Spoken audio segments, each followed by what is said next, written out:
Then it's loading, so let's give it about 10 seconds.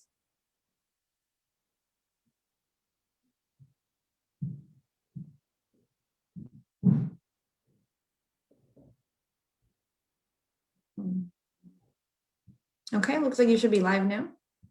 Okay, thank you. All right, so good afternoon, everyone, and welcome back to another Tuesday with your favorite agency, right? So my name is Angela Davis. I am a community educator at South Suburban Family Shelter. So again, we just want to continuously thank you all for constantly joining in on these tea episodes. When we first put this together, we did not think we would be 40 something episodes in. So we just want to thank you all so much. Me personally, I'm very excited for this episode because we have someone here today. We have Miss Megan, and Miss Megan, she is here from the YWCA Metropolitan Chicago, and she's actually the manager of advocacy and crisis intervention. Okay, so what's so special about her being here is this is the first tea episode of April. In April, I know it's a lot of stuff going on. It's like Alcohol Awareness Month, C-section Awareness Month, but April is also really known for Sexual Assault Awareness Month, okay?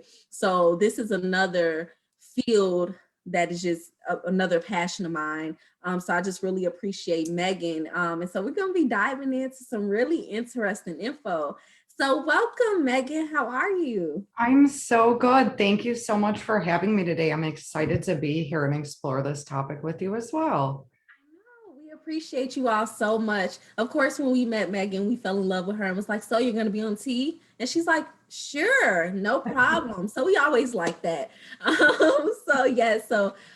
Today we're just going to be talking about a few different things that kind of pertains to the intersectionality of domestic violence and sexual assault, but really covering that sexual assault piece because, of course, that is what this month is geared toward, Sexual Assault Awareness Month.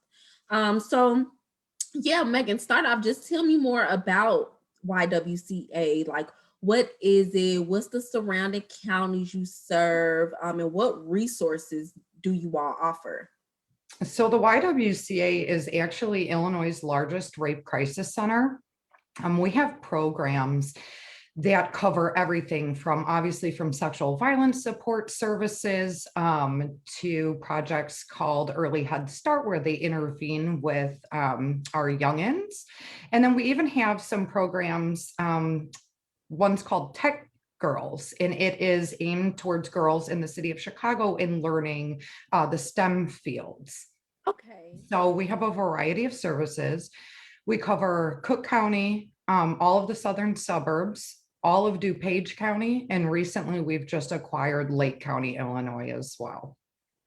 So you all are busy. We are, it never stops. Right. Well, I heard you say that you have early head start. So that kind of remind me of our Safe from the Start at our agency. So, I'm just kind of pointing out some similarities and things like that. Wow, that is awesome. I did not know about the group you all have for the young women, teaching them STEM knowledge and everything. So I did not know that. That is amazing. It really is. And every time we have like an all staff meeting, I learn some new program that we have, or maybe one that I didn't know, because we get so hyper focused in our areas, right? And I mean, we have economic empowerment, and having clients ask me, hey, can you hook me up with economic empowerment? It's like, let me find out what that is real quick, right? There's just no, that's so amazing, because you just said that you are the largest network. So I can only imagine you're like, oh, wow. And you are, what department is that? It's so funny going to all staff, because you're all sitting there like, wow, okay, a lot of us been working for a while, but I've never seen you before. What's your name? Yes, exactly. It's wild, but I love it. I love it. You learn something new every meeting, that's for sure. Absolutely. So how long have you been working at YWCA? Like, what led you down this path? What brought you here to leave your mark with YWCA? It's actually a crazy journey, right? So I was in school at Prairie State College when somebody from the Y came in and talked to my social psychology class about potential volunteer opportunities. So always starts. Right? I figure, hey, let's get this out of the way, right? We can put this on applications down the road when I go to get a higher degree. And my ultimate goal was to work with violent offenders within the prison system. So I thought, what a great opportunity to learn victim side, right? And remember what these offenders had done. So I started 3 years ago, actually this month, 3 years ago, as a volunteer. And then I moved into an internship at the Y, which opened the door for a temporary advocate position. And from there, the rest is just history. I don't think I'll ever go work with offenders, if you're wondering that. I have a I was place wondering. So now it's like, oh, now it's like, okay, I got exposed to this field. This is what I want to stick with. Right, right. I mean, you know that offenders need help, especially like when they're being released from the system and the obstacles they face. And then you get the taste of the other side and you're like, this is where it's at. Yeah. And in our field, it's always, we always have the advocates where it's like, okay, I'm good on this side of the spectrum. Nope, I'm good on this side of the spectrum. But it's just like everything is a melting pot. We all have to grow together. So it still works in the benefit of everyone. Absolutely. Okay. Well, that is interesting. It's so funny because it seems to work that way when you're in college. That's when, you start opening up to these different fields of passion and just things that you're interested in. You start volunteering and you're like, okay, wait, I think I could do this. Yes, exactly. You definitely learn what you're made of through those experiences, right? So Megan, do you do a lot of outreach work, like any trainings or anything? Do you tend to do a lot of that? Yes, absolutely. So, whether it is providing a training for other nonprofit organizations or our own training, of course, we host the 40-hour sexual assault training that you need to be an advocate. Also, we do things like roll call trainings for law enforcement to update on laws, who we are, how we could benefit them during their investigation. And then also at schools. So in advocacy work, we reach out a little bit more to college campuses for volunteer and intern opportunities. And then attend like resource fairs where our education and prevention department actually goes into the school and trains children of all ages on appropriate topics surrounding sexual assault for their age. Okay, so do you all kind of focus too with like the Aaron's Law aspect? Mhm. Okay, cool. Okay, that is amazing. And I was asking because, you know, I knew we were kind of similar with our roles. So I just wanted to know too, what struggles have you all faced, maybe individually, but maybe as an agency with outreach due to the 2020 pandemic? Like I know things have changed, even with yourself, trainings have turned virtual. This isn't something the Y been doing, so like what struggles have you may faced in your role? I think the struggles everyone's facing, right? I'm sure you can understand the virtual world is hard to navigate, internet connections or just freezing on the screen. But then also really grasping how to navigate a virtual world. How do we get people involved? How do we reach those students if we're, at a school? So a lot more time has been spent kind of reaching out to professors and you almost feel like you're harassing individuals, right? But now that I think we've all kind of gotten used to this virtual world, it seems like it's much easier to do that outreach because people are now available. They don't have to drive a half an hour to come to your meeting. They can just, pull you up on their phone while they're on their lunch break. So we definitely struggled in the beginning, but it's gotten easier as time's gone on to do that outreach. Yeah, you said some really key points in there. I was just had a meeting yesterday and we were talking about that. Like trainings are different.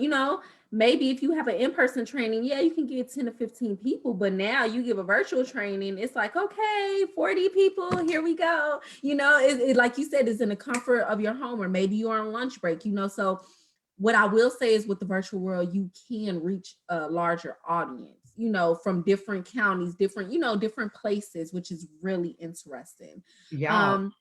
But yeah, like you said, I know for us, it's hard to sometimes get in schools as well because, a lot of people are trying to learn how to navigate this. And like you said, a year ago, this was like just in the beginning, we didn't have any answers for anything. So now that we kind of had that year to research or become accustomed, learn Zoom, learn Teams, all these different, systems that we're using. Now people are like, okay, I think we can do this now because now I get it. Yes, absolutely. Right. I am not the technologically advanced person, so it took some adjusting on my end. That's for sure. That's definitely true on our end, because you just have to learn, you have to learn, especially with outreach. We have to give out outreach regardless. So we got to figure it out. Right. Yes. And turning everything digital. Like I have finally learned how to scan documents in to share them in this virtual. Oh my gosh. I know, right? I finally learned over the pandemic how you can scan on your iPhone. So I'm scanning documents on my iPhone and emailing them. I'm like, oh, this is cool. Yes, I feel so knowledgeable anymore in the tech world, right? Exactly. So I know that with the pandemic, I don't know. I don't want to say it was any pros. There's been a lot of, downfalls within the pandemic. But as far as client services, do you think that the pandemic left you all at a rise in client services, a standstill, or a decline? Like it was just dry? So in the beginning, it definitely seemed to slow down. And speaking with our SANE coordinators at all the hospitals we serve, I think we're all in agreement that the reason why we saw that initial decline is because there was fear to go into the emergency room, right? I mean, all we're hearing about is COVID. We're seeing these numbers rise. And the thought of walking into an emergency room after you've been assaulted is now not just the fear of going through that process, you're also afraid of catching this deadly virus. But then once time went on and hospitals, like numbers went down, you started to see that they had a best grasp that they could have on the pandemic. Our numbers started to kind of even out and catch up to what they typically are. But the way that we receive those calls coming in has changed. For instance, we used to get a lot of calls on Monday, Tuesday.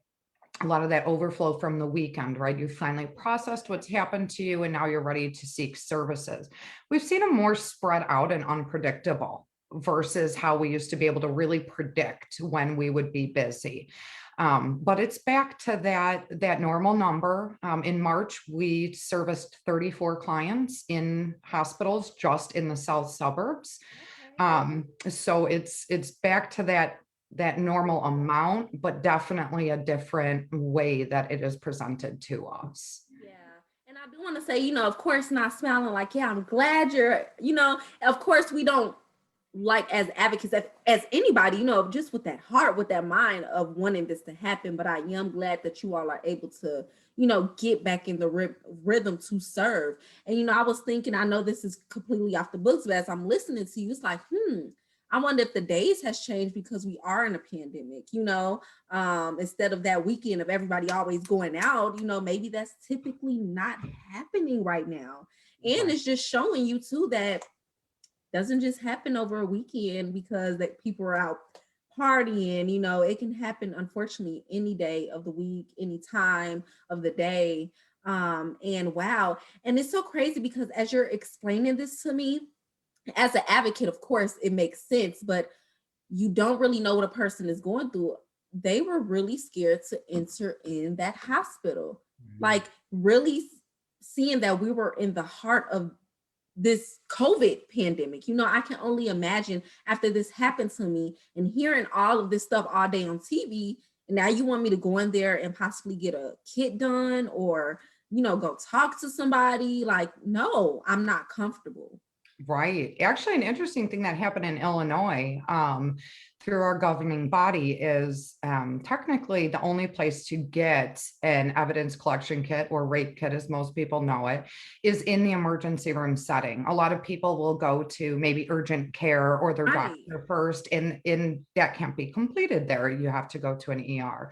But Illinois changed just through the pandemic. It's not a permanent change, where federally qualified healthcare centers are allowed to bid and put in to do these kits. So in Cook County, in Chicago, Howard Brown clinics are offering to have these kits done. Now their staff has to be trained. Of course, this took some time. It was something that opened up immediately. However, they have had a lot of success because they already address gender-based violence at their clinics. So they already had that client base to spread the word. So they've had some success there, where maybe the hospital that you would go to, you're feeling unsafe with, you have this other option now. I think that's amazing. I really hope this is something that stays stagnant, that continues on, because I think that will be amazing. And that just opens the world for more resources, more help, more advocates, just people there to let you know, we got you. You're not the only one, and we're going to help you get through it. So I really hope that continues on, even life after the pandemic, whatever that looks like. Right. Yes, as do I. So I know that you work in the field of sexual assault. I'm domestic violence, but we all serve basically one cause, So I do want to, focus on that intersectionality of domestic violence and sexual assault, with sexual assault being one of the main types of abuse of domestic violence, and I always tend, when I give presentations, when I have extra times, of course, of age, the teens, that I, with the language, I like to bring up the topic of marital rape. And I like to bring that up for the simple fact that me talking to teenagers, they are unaware. They're completely unaware that that's a thing. And if you are watching and you are unaware of what we're speaking about, marital rape, where it is that, check me, correct me if I'm leaving anything out, Megan, where if I am someone's wife and I do not want to be sexually involved with you, I still have that choice, even if I am someone's wife, where a lot of teens that I've talked to feel as though, but if you're my wife, if you're my husband, that's what you're supposed to do. That's what you're supposed to do, and I want to talk about this as well, because unfortunately, we're not in the school systems as much to give this knowledge, so we don't know what type of decision making, we have these teens and adolescents making right now, and they don't know about this. So, I tried to do some research, and they talked about how Nebraska was the first state to eliminate marital rape. And then that was by 1975. And then by 1993, all 50 states eliminated marital rape. But I just know that this tends to be a topic that people aren't really aware of. And I don't want to say that it's surprising, because also being in this field, you learn that when some people just don't know any better. They're not taught about these things. So do you see marital rape being a common factor, or a common, struggle with the clients that you serve at the Y? Absolutely. And in my experience, most commonly, it's overlapped with domestic violence, right? So it is never once in my experience as an advocate have I walked in and had someone say that their spouse assaulted them sexually without also disclosing that there was physical abuse involved as well. It's crazy to me, because you're right. Most people don't believe that this can happen. And I mean, the stats you gave, 1975 wasn't that long ago. So there's this huge, cultural belief that if you're married, that's not even a possibility. Right. When clearly, of course, being in the field, we do know that that's different. And it takes really talking to our children, and then considering what have they seen in their own homes. Maybe they've witnessed this out of their parents, and they don't see it as anything other than normal. So I think a lot of the questions around it are, what were we taught, right? Because I know it was never brought up to me, right? Never learned about it. Never. School, never from my parents, never talked about.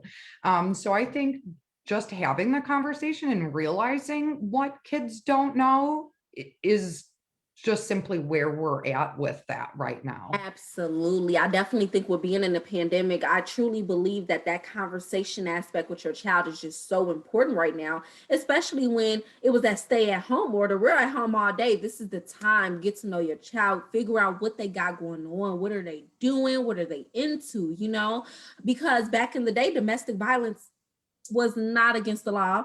Neither was marital rape. This stuff was just non-existent. What do you mean I can't do that? That was literally the mindset. So I definitely wanted to bring this up because I'm sure just in your field you may see this a lot, or maybe even have to educate others on this topic as well. Absolutely. Actually, I have a tendency to need to educate the survivor themselves on this, where maybe they know that the assault happened without their consent, but the focus is aimed at something different, where you can see that domestic violence overlap, where that survivor might feel as though they did something to deserve this action, that it wasn't truly this assault. It wasn't, the boogeyman coming to get you. So it's hard to wrap your mind around and process that somebody that you married, that you love, would treat you in such a disrespectful manner. Yeah, and you definitely just brought something up that it's not that's the thing right there.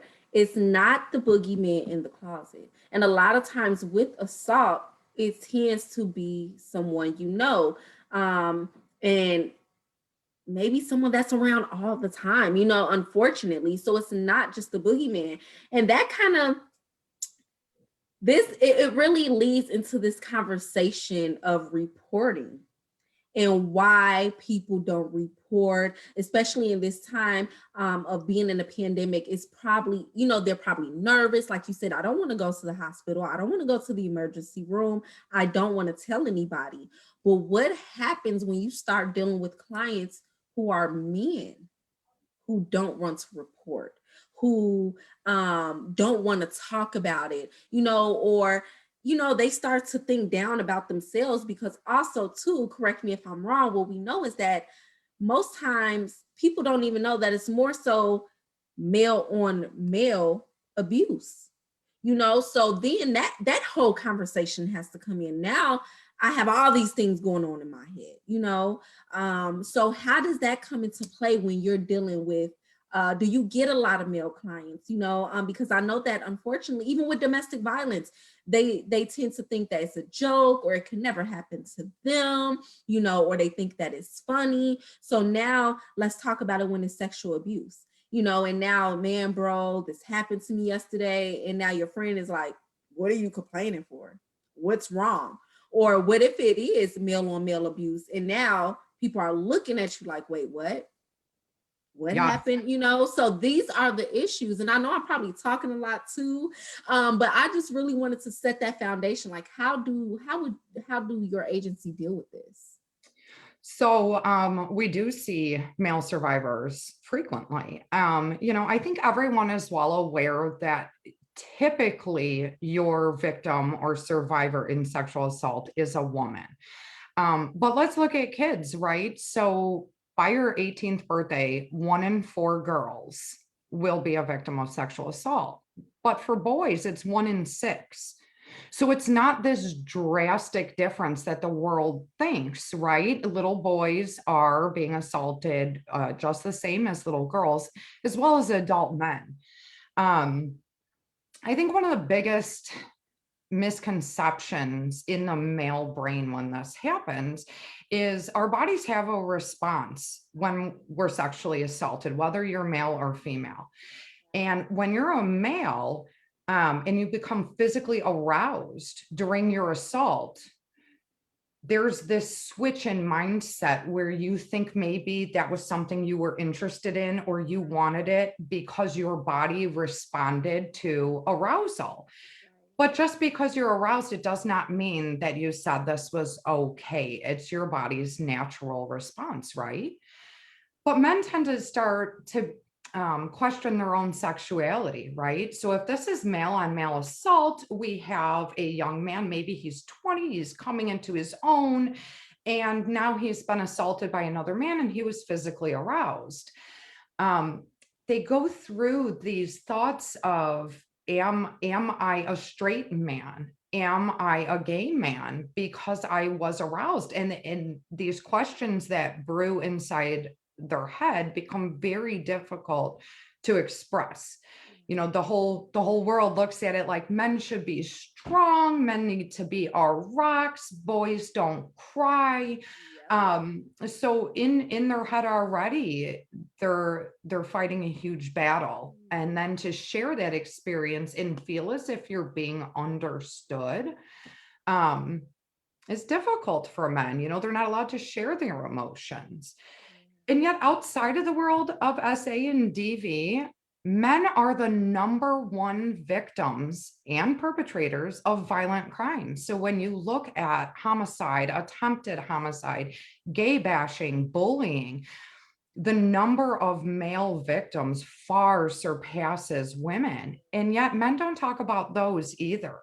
So even though we see this huge struggle in men that are sexually assaulted, in my opinion, and I'm sure yours as well, being in the field, it is so much deeper than just that incident that happened to them. There's so much more that goes with it. So having advocates such as the advocates in DV agencies and in sexual assault agencies, we can help them process that and give them an understanding of what's happening in their brain, that they're not alone in those feelings. And many men who are assaulted share in those same experiences. You are absolutely correct, especially with talking about how they are in this mailbox, you know, and like you said, they, you know, men deal with a lot already. There is a certain, you know, not saying for women it's not, but you know, there's a certain stature, a certain way a man should be, a certain way they should act. You know, we're literally having to teach preschoolers, it's okay to be mad, it's okay to be angry, it's okay to cry. You know, they're in second grade, like, nope, we don't cry, you know, so this is being taught early. So definitely with that mailbox, you know, and it's so unfortunate because, you know, when trying to gather the information for this tea episode, you know, even my boss and I were talking, it's like consent is not taught. Consent is not taught, especially, and I'm not going to say especially with only young men, but it's not taught. I know for young women, you know, for myself individually, I was, you know, this wasn't a discussion of, come on, today we're going to talk about consent. You know, well, we didn't talk about this, but especially with young men, because that's something else that I would try to, you know, a few minutes at the end of class, okay, let's talk about something, you know, and they're looking at me like, what? Why do I have to ask her to hold her hand? Why do I have to ask her to kiss her? You know, they're not taught about this. Right. You know? Right. And even wilder to me is when they are, right? When you see maybe not our type of agencies, but others trying to teach this. Now it almost labels a male as a perpetrator, right? Exactly. You need to ask for consent to do this. Well, so does a female. And that, And yes. counterpart, Yes. right? So now we're taking that same culture of men should be strong and men should do this. And we're like, if you don't do this, you're going to be a perpetrator of sexual violence, right? Now we're putting fear into them instead of just having that conversation. Exactly. That it's for everybody, right? Yeah, because even coming into the school, it's like, okay, we're going to talk about domestic violence. You know, all the men like, oh, here we go. And so I always have to come in like, look, guys, this is not a male bashing presentation because girls do it too. You know, I get on the girls and everything too. But, you know, it's just that when you think of domestic violence, the first thing someone says is not, yeah, she did this. It's always the guys is associated, you know. So now it's one of those fears too, that if I am a guy and I got assaulted, whether it was by a woman or another male, will people believe me? Because I'm looked at as the perpetrator. I looked at as the one where somebody asks, well, what you do first? It's always, well, what did you do? So that's a whole nother thing where they feel that I'm not even going to be believed, Yes, absolutely. I can honestly say that with the exception of children clients, I have never had an adult male who wishes to report to police. And it's a shame. Yeah, I'm sure some of my coworkers have, but in my experience with it, there is so much shame around letting anybody know. I had one male survivor tell me one time, I just baffled when I even talked about the option. I'm not telling another man what happened to me. And, I think we don't even look at that, right? We just look at like law enforcement officer in our head, where I had to really step outside of that and realize like 9 times out of 10, it is a male officer coming in, and maybe my male survivor would do better with a female. That could be To triggering, and we don't even realize that. Right. But we think about that for our women, right? Like how that can terrify a woman who's been assaulted by a man, to have a man with a gun standing by the hospital bed and having that, big body. So we teach our law enforcement partners, sit back, ask if you can enter the room, right? And then we get that male survivor, and, we have to remember that it's a complete shift in a mentality, completely different culturally across the board, that it's presents a whole different amount of issues for male survivors. And I'm not, of course, I don't know everyone on the world in the planet, but when young women, maybe, this is your job, but I'm sure you haven't heard, oh, I can't tell another woman nurse that happened to me.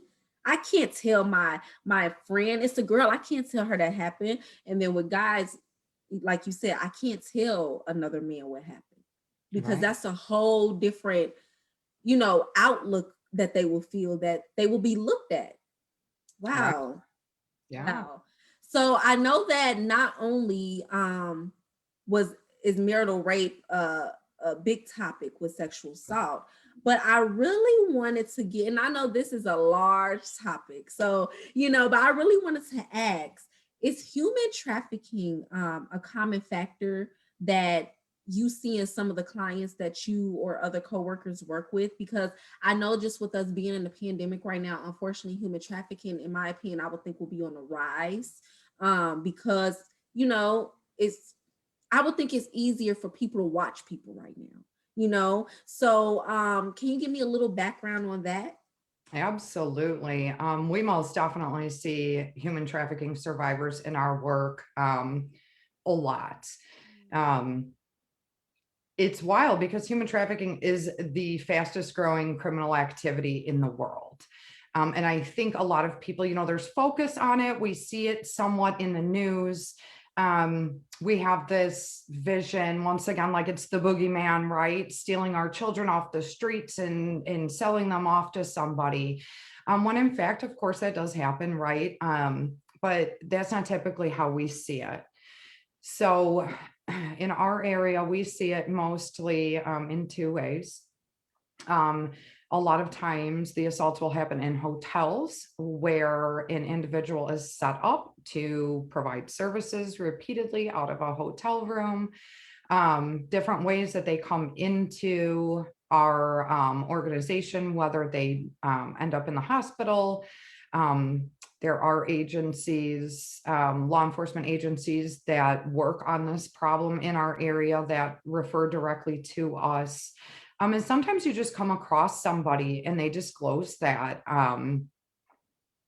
But we see it a lot in younger girls. The average age of entry to prostitution across the United States is 12 to 14.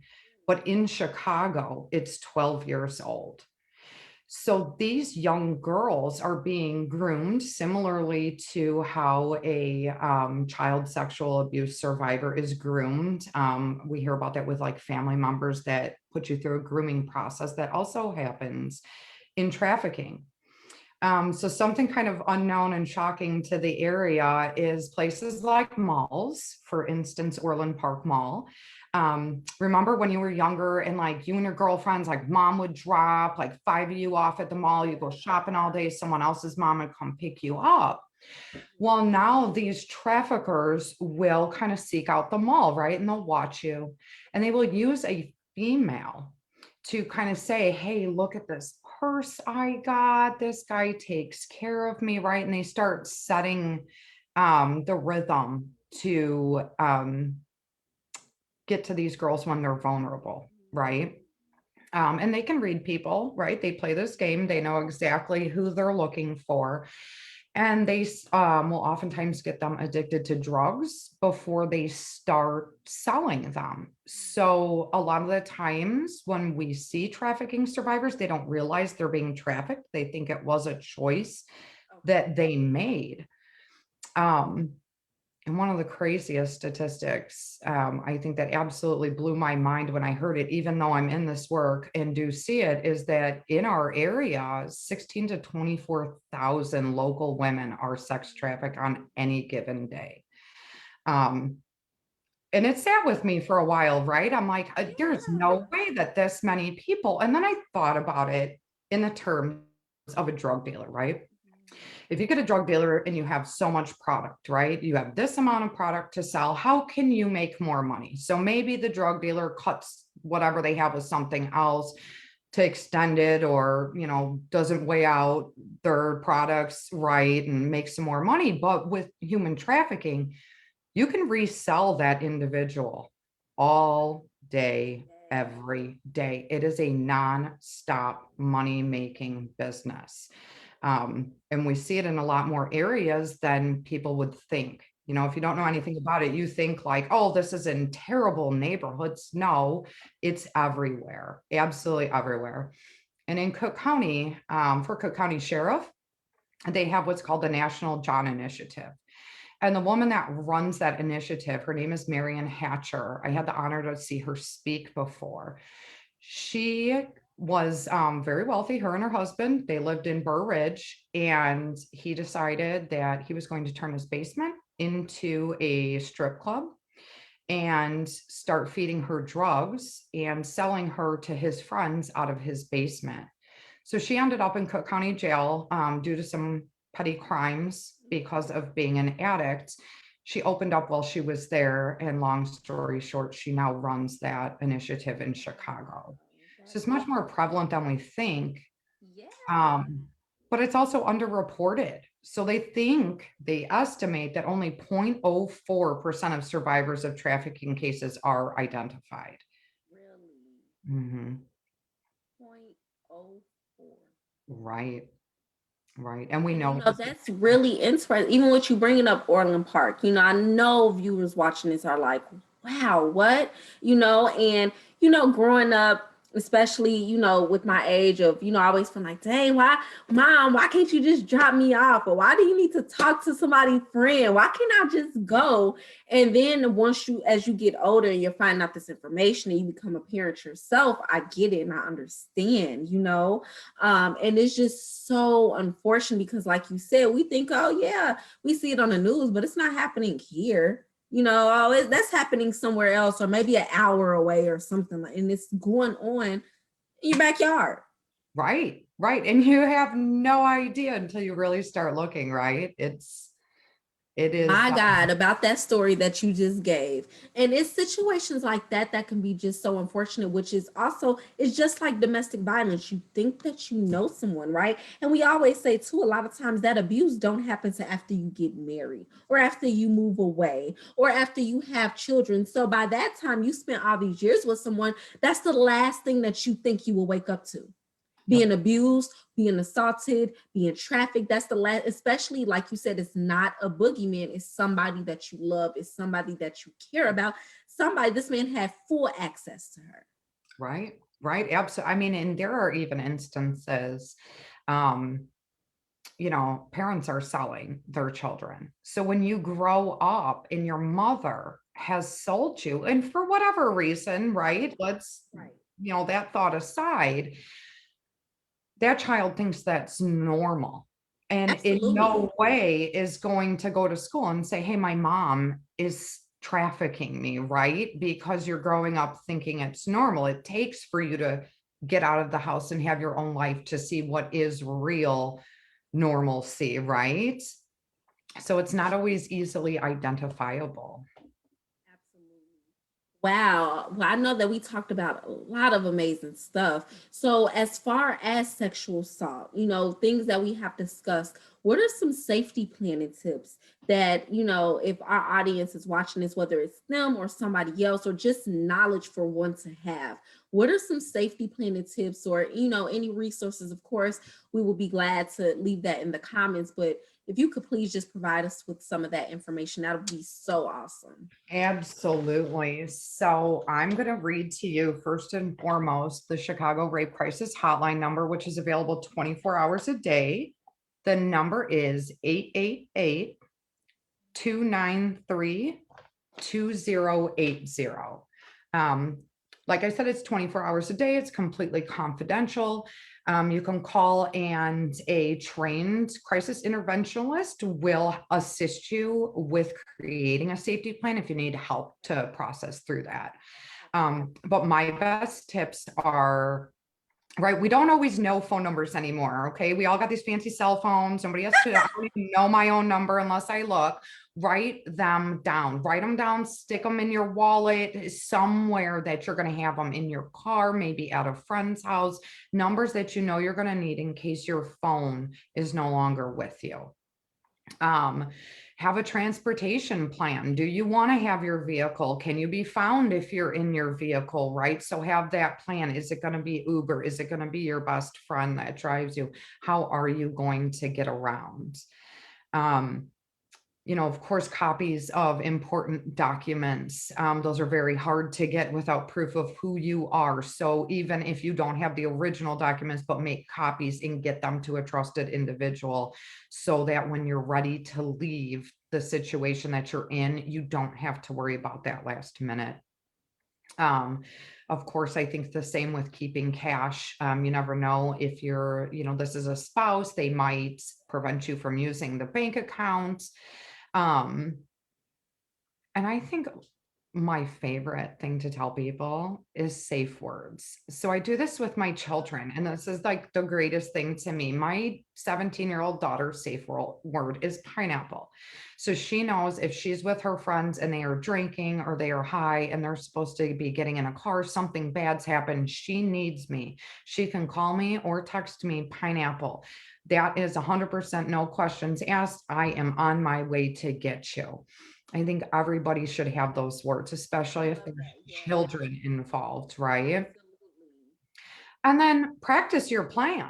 So if you know you want to escape your situation, practice it, play it out in your head. How are you going to leave the house? What happens if? Do all those what ifs so that not only do you have a backup plan, Right. or that plan B, you've got plan C, plan D, all the what ifs along the way so that you know you can effectively execute your plan no matter what life might throw at you during that time. And then correct me if I'm wrong. I know with domestic violence, safety planning is also different for each person. So is that kind of the same with you all as well? That's why you said call the crisis intervention number, because I would assume that everybody's situation is different. So everybody's safety plan will look different. Absolutely. You are absolutely right. I mean, I can think right off the top of my head of having an instance where somebody was ready to leave the moment I met them. And it was literally just a matter of getting them the resources for a shelter and, working with them through clothing needs and anything they may need afterwards, where some individuals know I have to wait another month. I need to wait for this specific event to end. They know the danger that they're in when they Exactly. leave. And when you cross over that sexual assault and DV, the specifically the women who are leaving are at higher risk to be a victim of homicide, right? So when you overlap and you've got DV and SA, and maybe, you've got financial abuse on top of it, the more layers to their onion, More the intricate lethality. safety Yeah. plan. Yes, absolutely. Wow. Well, Megan, I really, really appreciate you. Is there anything that you would like to share with our viewers today or anything? I don't, I think we've covered it all. They can all help. I Oh, absolutely love working with South Suburban Family Shelter. So if you are a survivor of sexual assault, we have the perfect people to hook you up with if you are also experiencing DV. absolutely. I just love YWCA. We've been working with you all for years and it's just amazing. And I just thank you so, so much, Megan, for coming on here and just providing your knowledge, your expertise, because this is really important. And for this to be an overlap with DV, it's happening a lot, a lot. So Celeste, we're gonna go to the comments. Do we have any questions or anything for Megan? First of all, I just want to say, ladies, this is a really good conversation. This is information that is really necessary that a lot of people don't like to talk about. So I know. enjoyed this tea, but Thank you. I'm looking at the comments. Yeah, no problem. And there are a lot of comments. A lot of people appreciate this. Can you please explain what a SANE coordinator does? Sure. So SANE actually stands for Sexual Assault Nurse Examiner. So not all hospitals have them, but they are required, I believe, by 2022. I don't know if the pandemic's changed that, so please don't quote me. But they are specially trained to do forensic evidence collection in sexual assault cases. So when I work with a SANE nurse, and they're doing an evidence collection kit, there is no need for a doctor to come in the room. That nurse can do the kit from start to finish. Where if it is just a RN who happens to work in the emergency room, which is fine because we can most certainly help them through a kit, we've seen enough. That doctor has to come in for the pelvic exam portion. So the SANE coordinators are the management of those nurses. So for instance, we have one that oversees Advocate Christ, Advocate South Suburban, and Advocate Trinity. So she oversees the SANE programs in all three of those emergency rooms. So anytime we have an issue, they have an issue, we have good news, we have bad news, we all share it with each other, very similarly to how we work with South Suburban Family Shelter. We also work with our SANE coordinators like that to kind of really understand the demographics at each one of those hospitals and the issues that are faced there. Oh, that's interesting. Okay, 2022. Hopefully that's still in place. That's helpful. And I just love how, resources like that is opening up in the hospital system, getting the professionals in there that can really help make things run smoothly and help them, even with the training aspect of it. Right, absolutely. I mean, could you imagine how nervous you'd be if you were a nurse doing your first kit and not been trained? So SANE nurses, I mean, we love our RNs, period, but SANE nurses they make our jobs easier and they are so incredibly empathetic in these situations. I bet. That's amazing. I really hope that goes into effect in 2022. You and me both. Thank you. Celeste, any other ones? No more questions so far.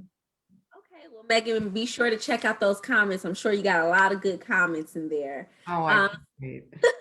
So we do want to thank everyone for watching this tea episode, and please tune in next week. You know the drill, same time, same place, different tea. And I hope you all have a great day. Bye.